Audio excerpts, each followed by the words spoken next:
Nissan has made some of the coolest sports cars from Japan that the world has ever seen. When bringing up JDM legends in 2026, it's almost impossible to not mention the Silvia, the Fairlady Z, or of course the wonderful Skyline GTR. And while I absolutely love all those cars and hope to own all of them one day, I think there's something special about the cars that made those cars possible in the first place, like the Nissan Sentra, or the topic of today's video, the Nissan Altima. Hello, ladies and gentlemen, my name is Mark Roden, and this is what makes the Nissan Altima so great. 59. Then we took a hard left in East Africa. A right at Baja. A 180 in the empty quarter. The bar's on fire! And that 65-degree incline at Hell's Revenge. Before we get to talk about Nissan's most controversial model by far, we first have to give you a little history lesson. But don't worry, this isn't like 6 years straight of learning about Helen Keller for some reason in high school. It's gonna actually be interesting, at least to me. In the late 70s and early 80s, there was a major energy crisis in the United States of A, which ended up trickling over into the oil and gas economy as well. And I know at this point in my deep dives, I probably sound like a broken record when it comes to mentioning the gas crisis, but that's because I make a lot of my What Makes It Greats on JDM legends that started in the 70s and 80s, and this is single-handedly the main reason why all these cars grew to popularity in America. You see, in the 50s, 60s, and even the early 70s, American cars were simply unbeatable. There were 500 horsepower wagons at the time back then from America, which for reference, the new Nissan Z RZ34 makes 400 horsepower from factory today in 2026. You truly can't blame our fathers and grandfathers for loving those cars. They were simply insane.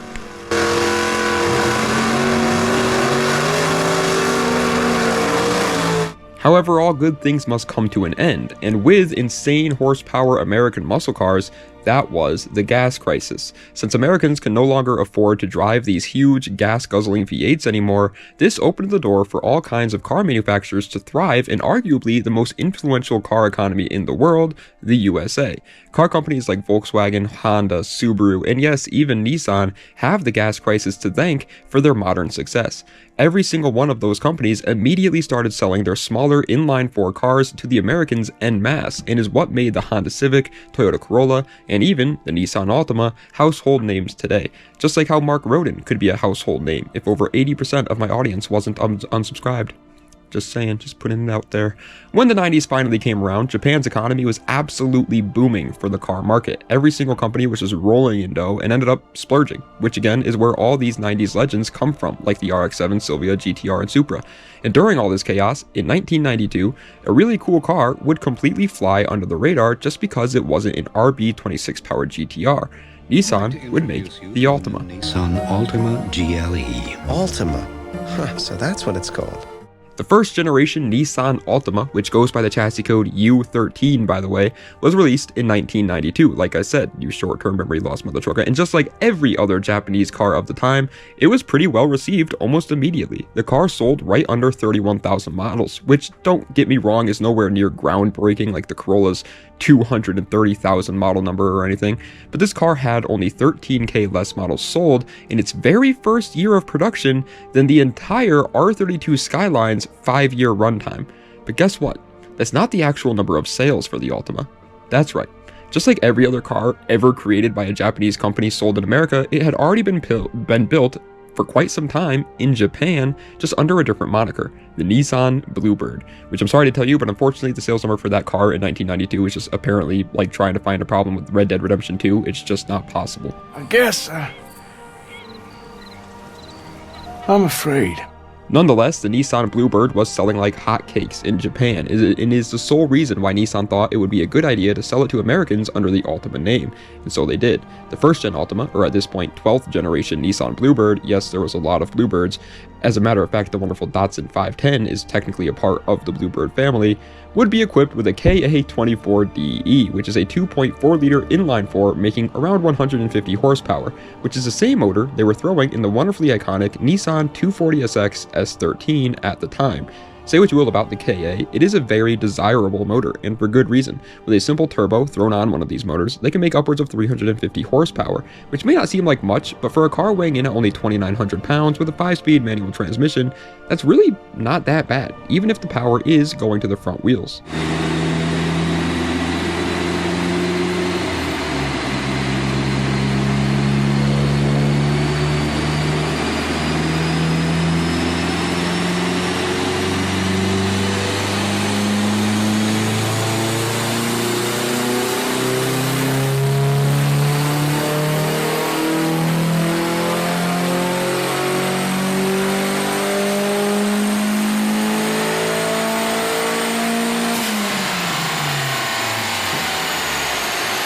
Unfortunately for me and any other American watching this video, however, the car would be even cooler and offered with a much better platform. In Japan. It was called the Bluebird SSS. The SSS trim in Japan was offered with all-wheel drive instead of front-wheel drive, but more importantly, it was also offered with the SR20 Det that they were putting in the Nissan Silvia at the time. I don't think I need to explain this to most of you, but the SR20 Det is an insanely legendary inline 4 from the 90s, arguably one of the most impactful inline 4s of that time period, especially for drifters everywhere, and thrown into an all-wheel drive package just meant that this car was going to be a blast, and Americans never got it. And even though that is very sad, I think what's even more sad is just looking at what cars have become. Back in the 90s with the first gen Altima, even the base model commuter cars had some fun package for car enthusiasts at least offered. It might not have been the best idea financially for the manufacturer, but they actually had passion and pride in what they were building back then. Whereas nowadays, when a commuter car is built, that's all it is. And the sport trim will just have like fake carbon fiber on the interior or slightly bigger wheels instead of something as insane as an SR20 all-wheel drive Nissan Altima.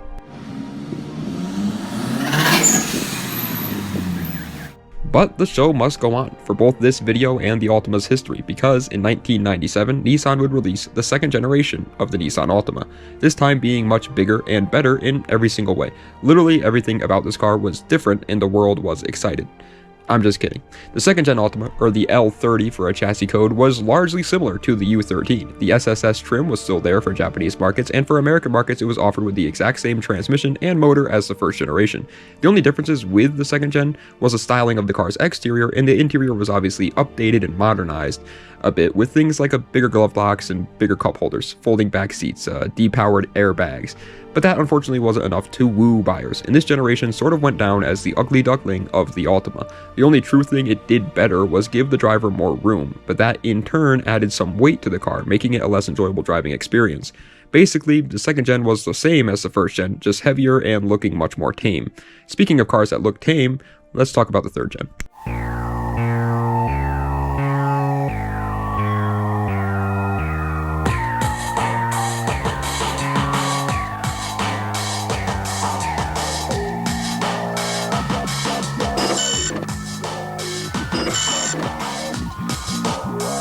In 2001, Nissan would release the third generation Nissan Altima, which goes by the chassis code L31, and this time it was actually different, for better or for worse. On one hand, it was a lot heavier than the previous two generations, weighing in at 3,200 pounds, but on the other hand, it was a whole lot cooler. Looks-wise, it wasn't much, but it's a family sedan, so most weren't expecting that anyways, but performance-wise, it was one of, if not the, most fun family sedan money could buy at the time.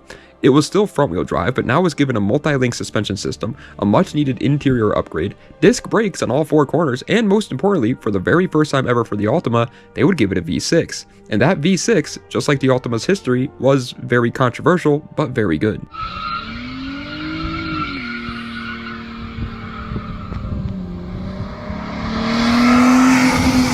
The motor was called the VQ35DE, and now say what you will about VQ's owners, there's no denying the fact that they have been one of the best V6s we've ever seen. This motor was not only extremely reliable to match what 99% of Altima buyers were looking for, but for that 1% that wanted to go fast and have fun, it did that too. It made 245 horsepower and was paired with a 5-speed manual transmission, which considering the KA-powered previous two generations only made 150 horsepower, I would say that that extra 100 horsepower was worth the 300-pound difference, especially when you consider that this car had much more interior space, which meant you could also do some easy weight reduction if that's what you were going for, and if not, well, you had a far more comfy and modern car on your hands.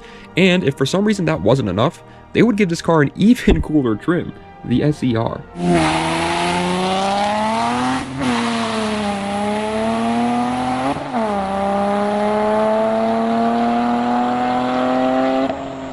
The SER Altima was introduced for the 2005 to 2006 model years only, and would be a massive upgrade from the 3.5 SE trim. Horsepower-wise, it would only increase by 15, but that would mean it was now making 260 horsepower, which for a family sedan is really good, especially for its time period. And the way the car would make more horsepower was by giving it a high-flow exhaust, so it also sounded cooler. On top of that, the car looked much more aggressive with 18-inch sporty wheels and a much stiffer suspension, which not only lowered the car slightly, but also obviously made it much more responsive when going around the bends. It was even offered with bigger brakes, and for the first time in the Altima's history, it was given a 6-speed manual transmission. This car was now a through-and-through enthusiast car. 3,200 pounds, 6-speed manual transmission, a 260 horsepower, reliable, high-revving V6, suspension stiffer than me when I hugged a girl for the first time in 3rd grade, a big brake kit, and of course, much better styling with some big sporty wheels to boot. Make as many jokes as you want about the Altima or the VQ engines, but this car was cool as hell, and as much as it pains me to say it, they sort of made it even cooler with the next generation.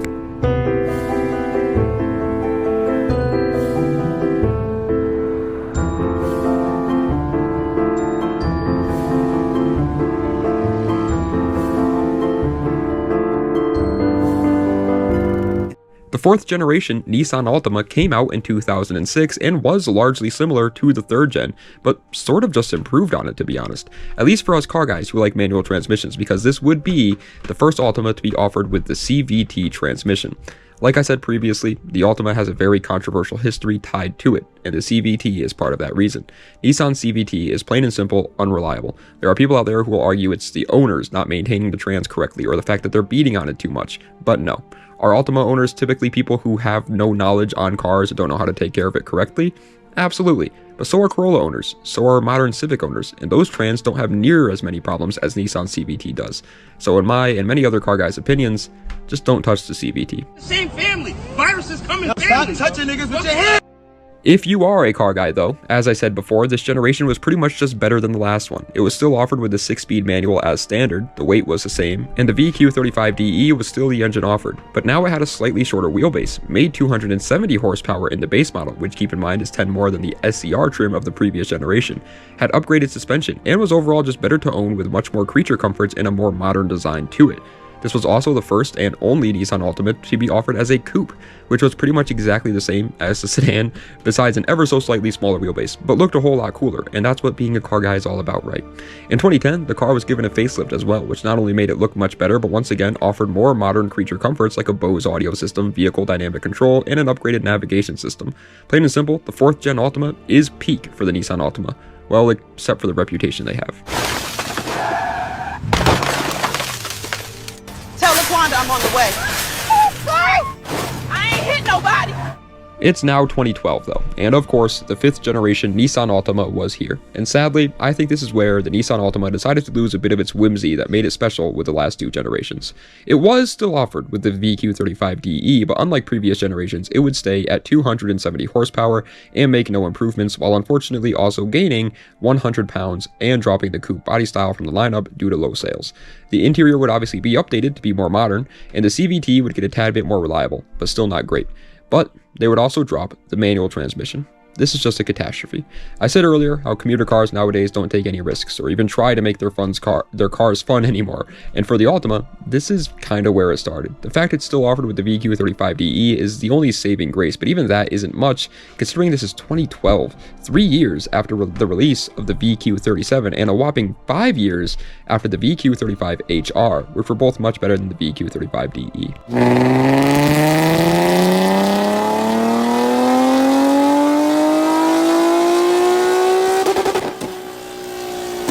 Now, I will be honest though, I personally would much rather own a 5th gen Altima over lots of the competition at the time, like the Chevy Malibu, Kia Optima, or Hyundai Sonata, but at this point, it was no longer as cool as the V6 Camrys or the V6 Accords anymore, which is kinda sad, and it wouldn't get much better with the next generation.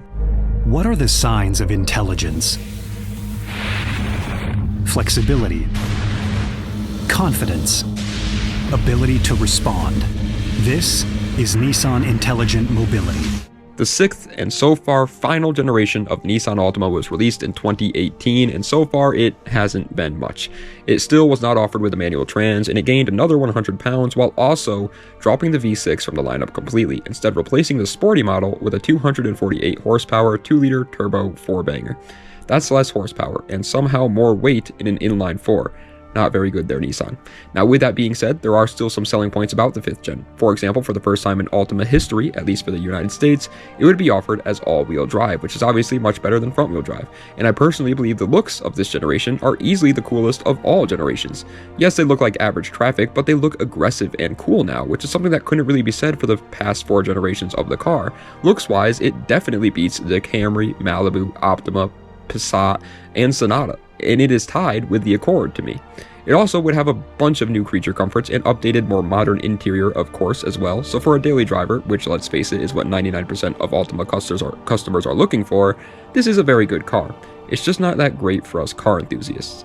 Let me play a sad song for you on the world's smallest violin. The Nissan Altima is truly a special car, and there's no denying the fact that their cars like these are used as sort of funding for the more sporty models that maybe won't make the company a lot of money, like the Nissan Z or GTR, for example. So they are very special cars that are needed, even for us car enthusiasts. And even though the car's history may be covered with controversy, like the horribly unreliable CVT, or the stigma behind the owners of these cars maybe not being the safest drivers out there, they do have a super cool history behind them. And if you're looking for a daily driver that can also be a ton of fun that won't break the bank, then I honestly believe a VQ-powered manual trans Nissan Altimas are some of the best options out there in 2026. And that, ladies and gentlemen, to me, is what makes the Nissan Altima so great.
But ladies and gentlemen, that is the end of today's video on what makes the Nissan Altima so great. I hope you guys enjoyed. If you did, please be sure to like, comment, and subscribe to the channel for more content just like this. Let me know what other videos I'd like to see in the comment section down below. Check the links in the description for any of my other social medias or any of my other YouTube channels or any of that great mumbo jumbo. And thank you guys so much for watching. As you guys know, recently we have decided to change up the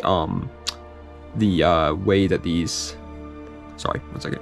The way that my upload schedule on the channel. We used to upload 6 days a week, and instead we decided, you know what, let's go with a quality over quantity approach. So now we're doing only 3 uploads per week, but one of them is a top 25 cheap cars video, and then 2 of them are what makes it great until we're done with the re-uploads. And then once we're done with the re-uploads, so that video will be taken up with either vlogs or how to build. The how to build series you guys seem to like a little bit, so we'll do that one as well. But yeah, no more good, bad, and uglies, no more just random top 10s, no more 5 reasons you should and 5 reasons you should not buy videos, because those videos were just, I wasn't proud to put them out there, plain and simple. I wasn't proud. The views also were clearly not that great for those videos. My What Makes It Great series is some of the highest views on the channel. It takes a lot of time to put it to make these videos though, which is the reason why I just kind of stopped doing them. I got lazy and I decided, you know what, we're not doing that anymore, man. I wanted to put out content that I'm actually happy to put out with, and so yeah, that's what we've been doing recently, and you guys have been, so far been really supportive of it, so I greatly appreciate it. But that means that since today is Friday, when this video goes live, the next video will be going live on Monday, and then on Wednesday, and then on Friday. That's how we're doing it now. So yeah, less videos for you guys, unfortunately, but again, I think it really works out for the better in the long run. So let me know what you guys are thinking. Let me know what other cars you'd like to see me do deep dives on, obviously, or what makes it great on, whatever you want to call it. And I guess that's pretty much it, guys. Thank you guys so much for watching. Das Vidania, and have a nice night.